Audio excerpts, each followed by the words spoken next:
ഈശോമിശിഹായ്ക്ക് സ്തുതിയായിരിക്കട്ടെ. പരിശുദ്ധ അമ്മ പ്രത്യക്ഷപ്പെട്ട ഈ ആൾത്താരെ പ്രത്യക്ഷീകരണത്തിൻ്റെ സാക്ഷിയായി ഉയർത്തിയ എന്നെ എൻ്റെ അമ്മ ഈശോയ്ക്കും അമ്മയ്ക്കും ഒരായിരം നന്ദി. എൻ്റെ പേര് റോബിൻ, ഇതെൻ്റെ അമ്മ.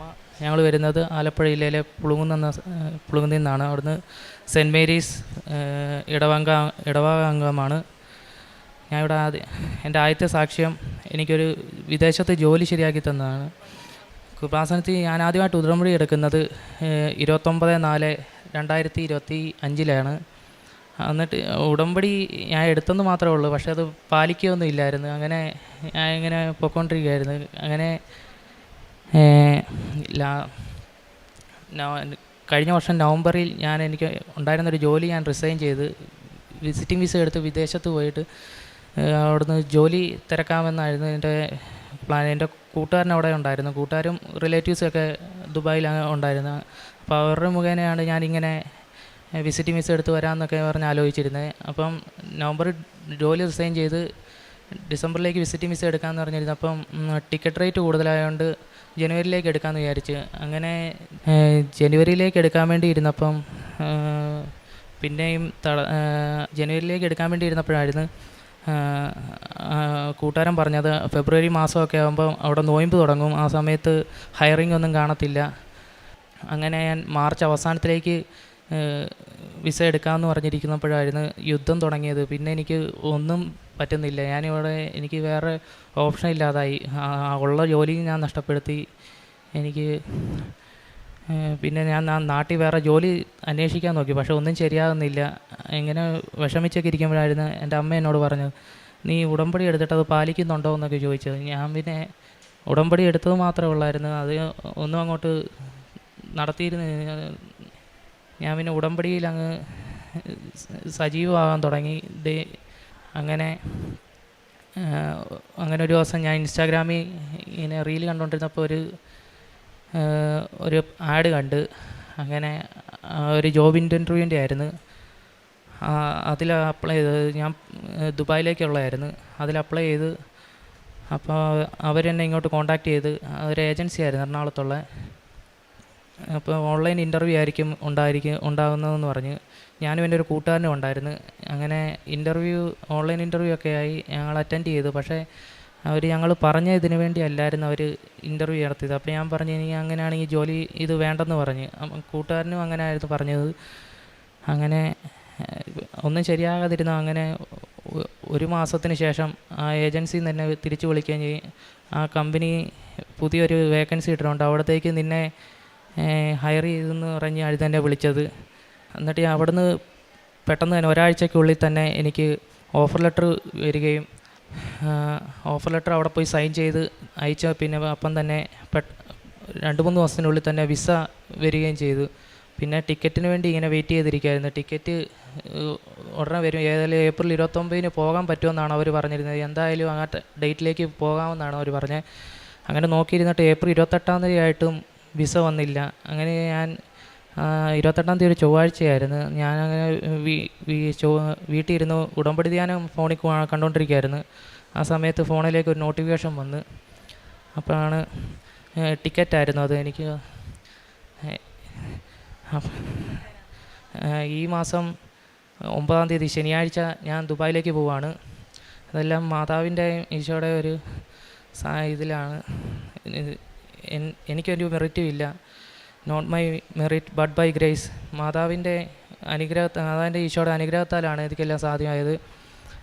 പിന്നെ എനിക്ക് 7 വർഷമായിട്ടൊരു അലർജി ഉണ്ടായിരുന്നു, ഈ ജലദോഷവും തുമ്മലും. അത് ഞാൻ കുറേ ആശുപത്രികളിലൊക്കെ കാണിച്ചു നോക്കി, എന്നിട്ടും ഒരു മാറ്റമൊന്നും ഇല്ലായിരുന്നു. അങ്ങനെ ഞാൻ ഇവിടുത്തെ ഉടമ്പടി വസ്തുക്കൾ ഉപയോഗിച്ച് വിശ്വാസപ്രമാണം ചൊല്ലി ഉടമ്പടി തൈലം മൂക്കിലൊക്കെ പുരട്ടി ഒക്കെ പ്രാർത്ഥിച്ചു.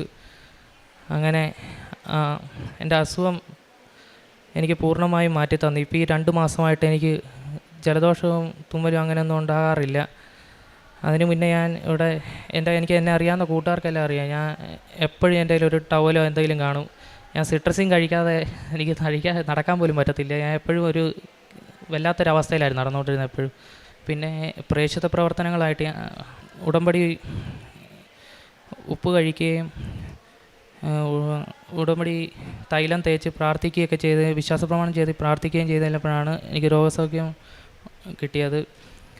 പിന്നെ പ്രേക്ഷിത പ്രവർത്തനമായിട്ട് ഇവിടുന്ന് കിട്ടിയ പത്രം ഞാൻ റെയിൽവേ സ്റ്റേഷനിലും ഓട്ടോ സ്റ്റാൻഡിലും അടുത്തുള്ള വീടുകളിലൊക്കെ കയറി നടന്ന് പ്രാർത്ഥിച്ച് കൊടുക്കുമായിരുന്നു.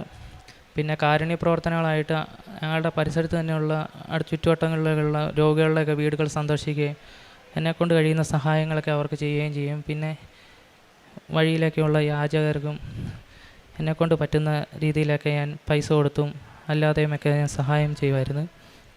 ആത്മീയമായിട്ട് എനിക്ക് ഉടമ്പടിയിൽ വന്നതിലൂടെ എനിക്ക് ആത്മീയമായിട്ട് കൂടുതൽ വളരാൻ പറ്റി. ഞാൻ നേരത്തെ ഞായറാഴ്ചകളിൽ മാത്രമേ ഞായറാഴ്ചകളിൽ മറ്റേ കടവള ദിവസങ്ങളിലൊക്കെ ആയിരുന്നു പള്ളിയിൽ പോയിക്കൊണ്ടിരുന്നത്.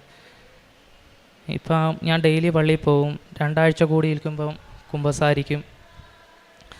പിന്നെ വീട്ടിൽ കുടുംബ പ്രാർത്ഥനയൊക്കെ ഇല്ലാത്ത സമയത്തിൽ ഞാൻ ഒന്നെങ്കിൽ അമ്മ എന്നെ കിടന്ന് വിളിക്കും, ഞാൻ ഒന്നെങ്കിൽ കൂട്ടുകാരൊക്കെ ആയിട്ട് പുറത്തൊക്കെ ആയിരിക്കും. എനിക്കങ്ങനെ അത് കഴിഞ്ഞിട്ടൊക്കെ ആയിരിക്കും ഞാൻ വീട്ടിൽ വരുന്നത്. അല്ലെങ്കിൽ ഞാൻ വീട്ടിലുണ്ടെങ്കിൽ തന്നെ ഏതെങ്കിലും ഒരു മൂലയിൽ പോയി ഇരുന്ന് കുടുംബ പ്രാർത്ഥനയൊക്കെ അറ്റൻഡ് ചെയ്തുകൊണ്ടിരിക്കുകയാണ്. ഇപ്പം ഉടമ്പടിയിലായപ്പം ഞാനാണ് വീട്ടിൽ കുടുംബ പ്രാർത്ഥന ലീഡ് ചെയ്യുന്നത്.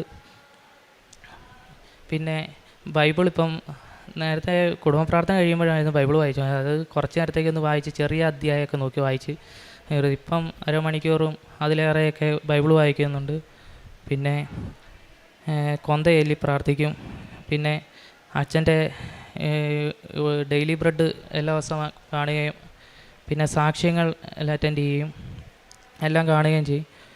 പിന്നെ ഉടമ്പടി ദാനം കൂടുകയും അത് ഷെയർ ചെയ്യുകയും ചെയ്യും. പിന്നെ ഈ സാക്ഷ്യത്തിൻ്റെയും ഡെയിലി ബ്രെഡിൻ്റെയൊക്കെ അടിയിൽ വരുന്ന കമൻറ്റിൽ ഓരോരുത്തർ പ്രാർത്ഥനാ സഹായങ്ങളൊക്കെ അപേക്ഷിക്കാറുണ്ട്. പിന്നെ അവർക്ക് വേണ്ടിയുമൊക്കെ പ്രാർത്ഥിക്കും.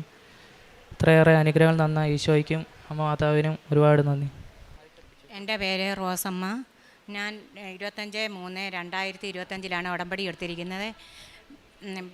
അമ്മയ്ക്കും ഈശോയ്ക്കും 1000 നന്ദി. ഈ അൽത്താരെ കയറി സാക്ഷ്യം പറയാൻ ഭാഗ്യം തന്നതിനെ ഓർത്ത് അങ്ങേക്ക് നന്ദി പറയുന്നു.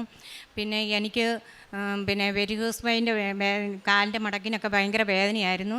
എനിക്ക് കാല് മടക്കാനോ മുത്താനും ഒന്നും പാടായിരുന്നു. എനിക്ക് 20 വർഷമായി ചിക്കൻ കുനിയ വന്നേ പിന്നെ മുട്ട് കുത്തുകയോ ഒന്നും ഞാൻ ചെയ്തിട്ടില്ല. ഈ ഒരു വർഷം ഞാൻ ഈ ഉടമ്പടി ഈ മാർച്ച് 25 ഞാൻ ഉടമ്പടി എടുത്ത അന്ന് തൊട്ട് അതിൻ്റെ പിറ്റേ ദിവസം എനിക്ക് ഈ വലതുകാലം ഞാൻ ബാൻഡേജ് ഇട്ടുകൊണ്ടാണ് ഇവിടെ ഉടമ്പടി എടുക്കാൻ വന്നത്. അത് കഴിഞ്ഞ് പിറ്റേ ദിവസം എനിക്ക് ബുധനാഴ്ച എൻ്റെ കാലിൻ്റെ കാലിലും ഭയങ്കര വേദന. അവിടെയും ഞാൻ ബാൻഡേജ് ഇട്ടു. അന്നേരം രാത്രി ഞാൻ കടന്നുറങ്ങുന്ന സമയത്ത് മാതാവ് എൻ്റെ അടുത്ത് വന്നേച്ച് പറഞ്ഞു, നീ 2 കാലിലെ ബാൻഡേജ് ഊരിക്കള, എന്നിട്ട് നീ നിലത്തിറങ്ങി മുട്ട് കുത്താൻ പറഞ്ഞു. അന്ന് തൊട്ട് ഇന്ന് വരെ ഞാൻ മുട്ട് കുത്തുന്നുണ്ട്. 20 വർഷമായി ഞാൻ മുട്ട് കുത്തിയിട്ട്. അന്ന് തൊട്ട് ഇന്ന് വരെ ഞാൻ മുട്ട് കുത്തുന്നുണ്ട്. പിന്നെ ആത്മീയമായിട്ട് ഞാൻ ഒത്തിരി ദിവസവും ഞാൻ പള്ളിയിൽ പോകും. പണ്ട് തൊട്ടേ എനിക്ക് ഞാൻ 10-20 കൊന്തയൊക്കെ ചെല്ലും. അങ്ങനെയൊക്കെ ഒത്തിരി ചെയ്യുന്നുണ്ട്. പിന്നെ ഈ കാരുണ്യ പ്രവൃത്തി എന്ന് പറഞ്ഞാൽ പത്രങ്ങൾ ഞാൻ എല്ലായിടത്തും, എനിക്കൊരാക്ഷേപവും ഇല്ല. അന്ന് തൊട്ട് ഇന്ന് വരെ ഞാൻ സ്റ്റാൻഡിലും എല്ലാം ഞാൻ കൊടുക്കും. പിന്നെ പള്ളികളിലെല്ലാം കുർബാന കഴിയുന്ന അവിടെ എല്ലാം ഞാൻ കൊടുക്കും. അങ്ങനെ കിട്ടുന്നതെല്ലാം ഞാൻ ചെയ്യും. പിന്നെ എല്ലാവർക്കും ഞാൻ ഓരോരുത്തർക്ക് ഭക്ഷണത്തിന് അങ്ങനെയൊക്കെ ഞങ്ങളുടെ വീടുകളിൽ ഭക്ഷണത്തിന് ഇങ്ങനെയൊക്കെ വരും ചോദിക്കുന്നവർക്കൊക്കെ ഞാൻ ഭക്ഷണം കൊടുക്കുക. അതുപോലെ തന്നെ ആശുപത്രി ഞങ്ങളുടെ ഗ്രൂപ്പിൽ ഇങ്ങനെ ആഹാരമൊക്കെ കൊടുക്കുന്ന കൂട്ടത്തിൽ 3-4 പൊതിയൊക്കെ വെച്ച് ഞാൻ കൊടുക്കും. പിന്നെ അതുപോലെ തന്നെ പൈസയൊക്കെ എൻ്റെ മുമ്പിൽ കൈ നിർത്തുന്നവർക്കെല്ലാം ഞാൻ ഇടത് കൈ അറിയാതെ വലത് കൈ കൊണ്ട് ചെയ്യുന്നതാണ്. പണ്ട് തൊട്ട് എനിക്ക് ശീലം. പക്ഷേ ഇപ്പം നമ്മളതെല്ലാം പറയണം. അതുകൊണ്ട് ഞാൻ പറയുന്നതാണ്. നമ്മൾ ഒത്തിരി കാരുണ്യപ്രവൃത്തിൻ്റെ എല്ലാം ഞാൻ പ്രേക്ഷിതമെല്ലാം ഞാൻ ചെയ്യുന്നുണ്ട്. ഇത്രയും അമ്മയ്ക്കും ഈശോയ്ക്കും 1000 നന്ദി പറഞ്ഞുകൊണ്ട് ഞാൻ നിർത്തുന്നു. നാം വിളിച്ചപേക്ഷിക്കുമ്പോഴൊക്കെ നമ്മുടെ ദൈവമായ കർത്താവ് നമുക്ക് സമീപസ്ഥനായിരിക്കുന്നത് പോലെ ദൈവം ഇത്ര അടുത്തുള്ള വേറെ ഏത് ശ്രേഷ്ഠ ജനതയാണുള്ളത്? നിയമാവർത്തനം 4:7. പഴയ നിയമത്തിൽ മോശ ജനങ്ങളോട് പറഞ്ഞത് ഇസ്രായേൽ ജനത്തിന് ഏറ്റവും വലിയ അനുഗ്രഹം ദൈവത്തിൻ്റെ സാന്നിധ്യമാണെന്നാണ്. ഇന്നിൻ്റെ ആവശ്യമനുസരിച്ച് ഇന്നിൻ്റെ മക്കൾക്ക് ഏറ്റവും വലിയ അനുഗ്രഹം ഉടമ്പടിയാണ്. ആ ഉടമ്പടിയിൽ ലഭിക്കുന്ന ദൈവ സാന്നിധ്യമാണ് നമുക്ക് ഏറ്റവും വലിയ അനുഗ്രഹം. ഉടമ്പടി മക്കളുടെ ജീവിതത്തിൽ നാം ദൈവത്തെ വിളിക്കുമ്പോൾ, പ്രാർത്ഥിക്കുമ്പോൾ കേൾക്കുന്ന ഒരു ദൈവമാണ്, പ്രതികരിക്കുന്ന ഒരു ദൈവമാണ് നമ്മുടെ കൂടെയുള്ളത്.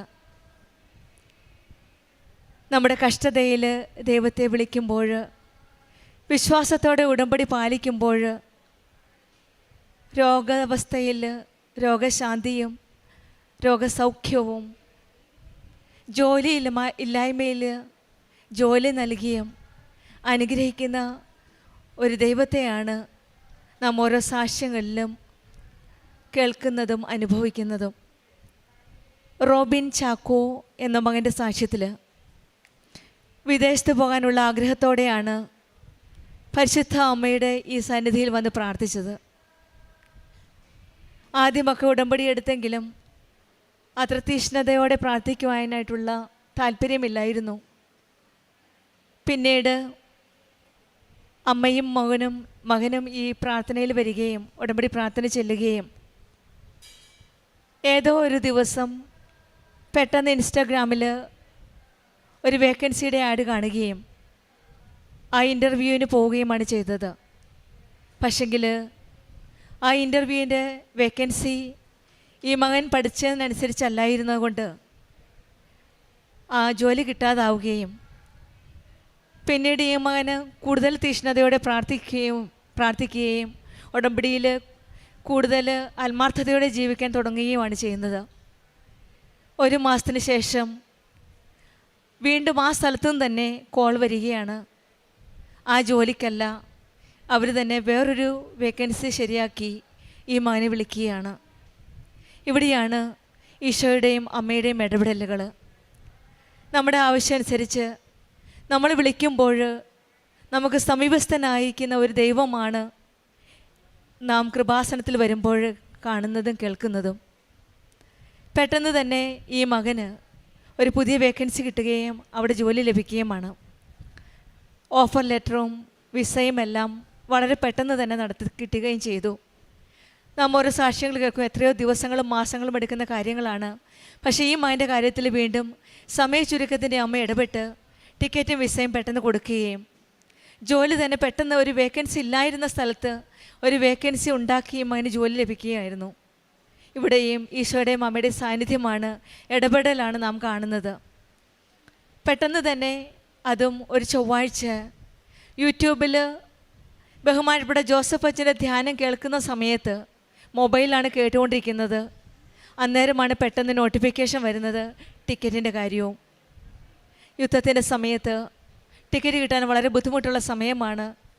പക്ഷെങ്കിൽ ഈ മകന് ആ ചൊവ്വാഴ്ച ദിവസം അച്ഛൻ്റെ ധ്യാനം കേട്ടുകൊണ്ടിരിക്കെ നോട്ടിഫിക്കേഷൻ വരികയാണ്, 9th മെയ്യിൽ ടിക്കറ്റ് കിട്ടിയതും കൺഫേംഡ് ടിക്കറ്റാണ്.